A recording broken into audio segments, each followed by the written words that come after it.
Thank you for watching this short video where we will cover how to create a new client. Once created, we will go over the different options available under each client's profile. If you have already watched how to create a caregiver, much of the information will be very similar. However, we understand the differences between clients and caregivers. So in this video series, we will touch on important differences in creating a client versus creating a caregiver.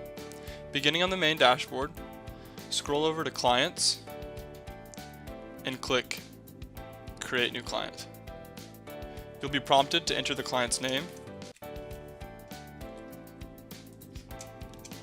first and last, and then click the green Create Client button. You can begin by filling out the personal information section. All of the information is listed here. And then you can move on by filling out the access information section. It'll tell you a little bit more about the client. You can see the status as either active or inactive.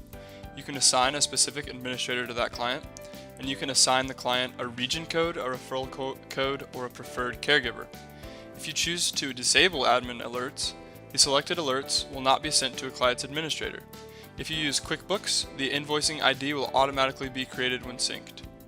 Fill out the client's residential address and billing address, if different from the residential address. The geocode is the latitude-longitude coordinates in AccessCare for this client's home. These coordinates will automatically be pulled from Google Maps. This value may need to be manually adjusted for clients who live in large facilities or for whom Google Maps has inaccurate coordinates. To find the correct coordinates, open the client's home in Google Maps and click on the correct position on the map. The coordinates will appear on the screen and can be copied and pasted. Geocodes are very useful as they only permit a caregiver clocking in if they are physically in the client's home. This makes sure that the caregiver isn't clocking in from incorrect places. Moving on to contact information, be sure to fill this section out with information directly pertaining to the client only. We have a separate section for emergency contacts and responsible parties.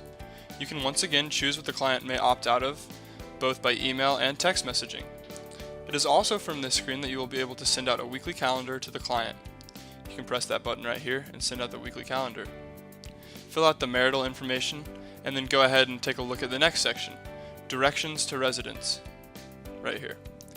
These directions are based off of Google Maps and is very useful as a tool for step-by-step directions from a caregiver's home to that of a client.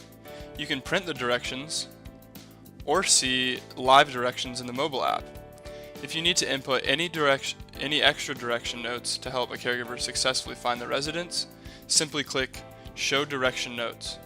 So these might be more specific details like turn left after the second stop sign, something like that, just to help. Be sure to save at the very top by clicking this white button right here before returning to the client's profile. It's always a good idea to save consistently so that you don't accidentally quit out and lose information. But continuing on, we're going to look at characteristics now, and this section is most useful to determine a client's triage level. By reviewing the information given in this section, you should be able to indicate how mobile a client is during emergencies, such as a tornado, a flood, or a fire. It can also be helpful to understand a client's hobbies, what they enjoy doing, in their past or present jobs. Once again, be sure to click Save. You don't even have to scroll up, you can just click from anywhere on the page to save it. It'll tell you that it's been saved. Perfect. Moving on, at the top of the page, we will skip Calendar, Calendar Beta, and Schedules for now. We'll talk about those in later videos, but you can go ahead and click on Care Notes.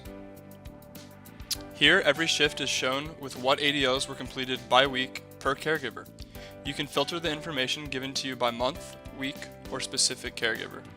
Click Search to find all associated shifts.